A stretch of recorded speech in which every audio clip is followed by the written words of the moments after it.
Now, as long as my camera cooperates with me, I got my 2010 Chevy Suburban in here for a couple reasons. First reason, the alternators are overcharging. It's charging about 16 volts when it's supposed to be running, you know, around 14-ish. The other problem is, which is a, I guess, common problem you would say for the 5.3s, because it's got a 5.3 Vortec in it.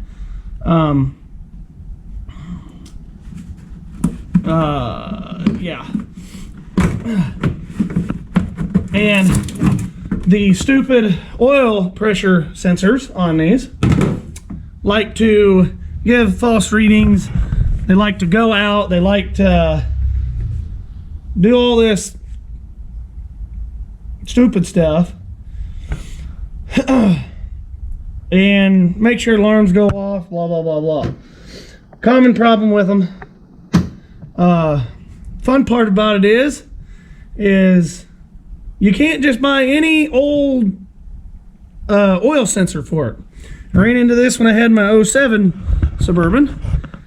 I had to do it about the same time as I'm doing this. I don't know why. Apparently I have good luck with working on Suburbans while it's freezing cold outside.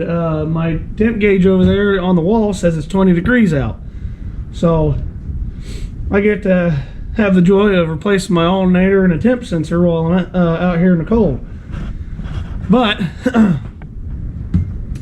on my 07, it did this to me, and I replaced it with a different one. I think it was like a Napa brand sensor or something. I replaced it with actually 2 or 3 different non-General Motor sensors, and thought it, you know, was working all right. And for whatever reason, some of them lasted a couple days, some of them lasted a couple minutes, and go to find out that General Motors made it so that way you could only put in a General Motors sensor to correspond with the engine. I don't know if that's the same thing on the 2010s, but I went ahead and got a General Motors sensor, an OEM part. So we got my alternator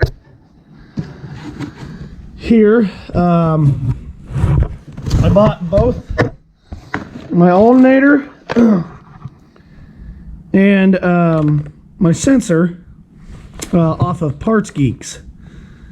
They seem to be the cheapest where I could find them. But the other problem, I'm not really gonna do anything to. These 5.3s have the DOD lifters and the AFM, AFM fuel cutout.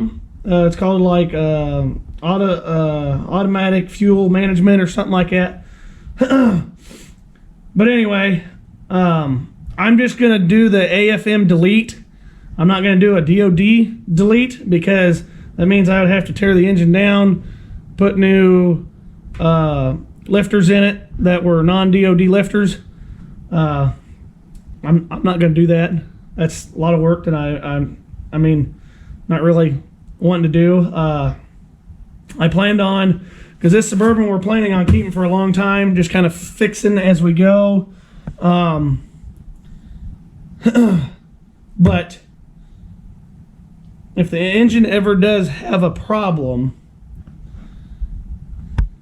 I know Bug's not okay with it, but planned on dropping a diesel engine in it, putting like a leveling kit on it, whatnot.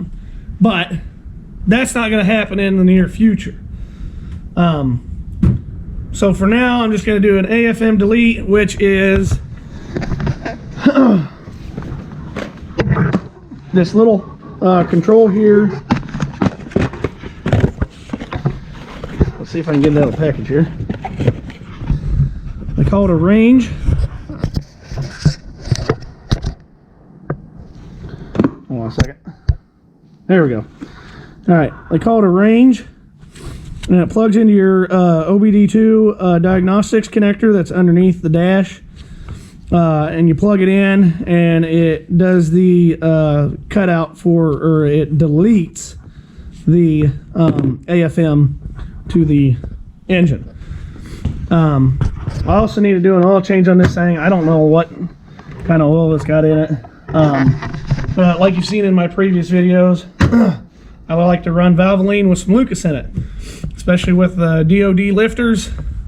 Yeah, at least in my opinion, I think it helps keep the oil up into the lifters and up in places where it needs to keep the oil. So I'm going to do that also to it, but not on this video. So for as of right now, I'm going to remove the alternator and the oil pressure sensor, which, by the way, if you've never replaced one, the oil pressure sensor is nowhere to be found because it is all the way back in the back far corner down below against the firewall. Great place to put a sensor, especially one that fails all the time. Great design, just like the DOD lifters. Great design. No, good idea, bad design. But anyway, that's my opinion. I don't have anything against the engines or anything. They're good engines, just like anything else, just like the 6.0 diesels. They had all these issues, blah blah blah blah blah. They did. Great engine, bad design. So just like these, if you put a little bit of money into them, which I could put different cams and heads and blah blah blah blah blah, whatever. Not worth it to me. Not worth spending the money on it, especially right now. But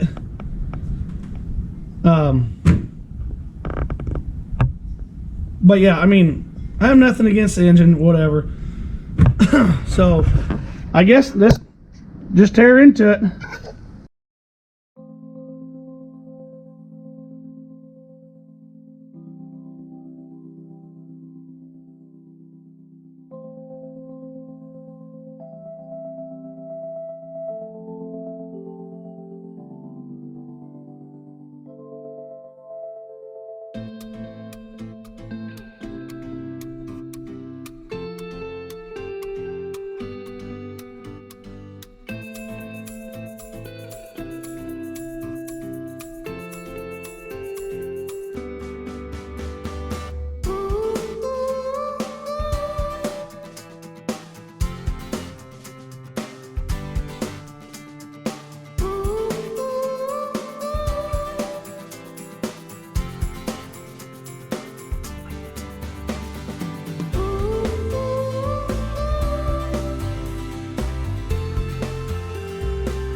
Okay, camera died. I told you it was about 20 degrees earlier. It's been a little while since I charged it, but by the time I got the alternator in and I was messing around the back trying to get the oil pressure sensor out and then realizing I messed up, I got online and I looked up the oil pressure. Made sure I had the right engine, blah, blah, blah, same year, this, that. I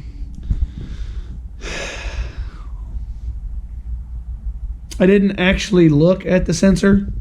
So, that being said, I got the wrong sensor.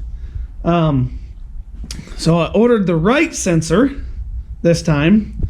Another problem I ran into is there's a little plastic purge tube. The evap purge tube comes off the evap solenoid, and it goes back to a hard line that runs all the way to the back of the Suburban. I was trying to get it off, so there's a few lines there. If you take them off, it makes it easier for you to get your hand down in there. So I took the one line off, come off easy. I went to take that purge line off, and it broke. It must have just been so bitter, or so brittle. Not bitter, bitter cold out. But it must have been so brittle. As soon as I barely touched it, I mean, I just felt it popped. So had to order a new tube.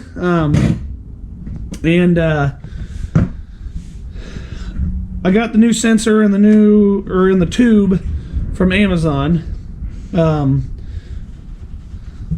The sensor apparently, I don't know if it's, apparently I didn't shut my door. Parts Geek apparently either has the wrong sensor labeled, or I just wasn't paying attention at all. There's, I think, 3 different sensors. There's one with a oval-shaped connector. There's one with a round-shaped connector. Well, there's actually, the other 2 are round-shaped connectors, but they have different clips to clip off the wiring harness. So I finally found the right one that I needed. But the oil pressure sensor is faulty, but it'll still work for now. The other issue with that is it says it won't be here till the end of January, and it is January 6th, I think is today. So I'll have to wait a little bit for it. My purge tube will be here actually in a couple days, which is nice because the purge tube's a little bit more important. All it's going to do is throw an engine code. It's nothing too major. But let's see. I'm going to finish putting everything back together on this. I'm probably just going to leave the purge tube off for now. I kind of rigged up the old, I like fixed it up to where it'll hold if I have to use it. But hopefully the tube will be here before I have to use the Suburban. But the other thing is, I wanted to show you where this thing goes. So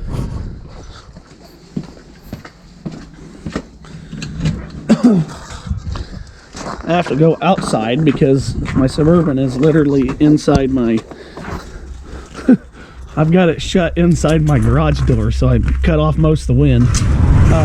But yeah, the temperature, I think it's almost down to, and that's inside my garage. So outside with the wind chill is way worse. So yeah, it's down to about 9-ish, 8 degrees outside or in my garage. So wind chill and stuff, it's pretty cold right now. So driver's side door, if you don't know where it's located, you have a OBD2 diagnostic port. Oh no. Hold on a second.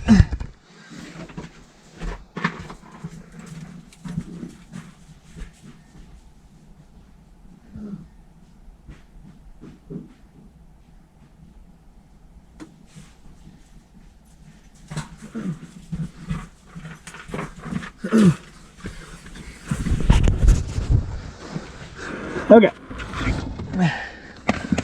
Let's see if I can get this thing set where I can see it.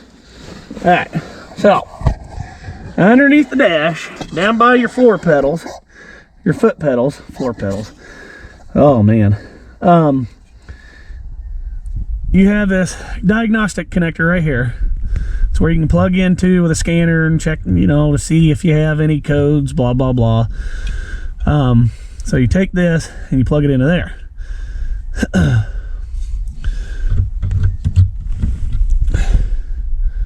And that does all of that.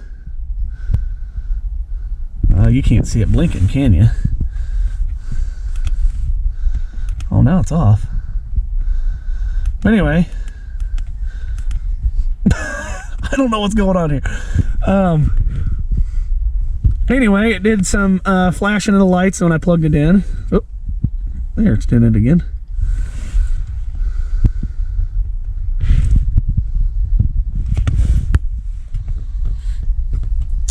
But that will sense when the Suburban is running, and it'll delete the AFM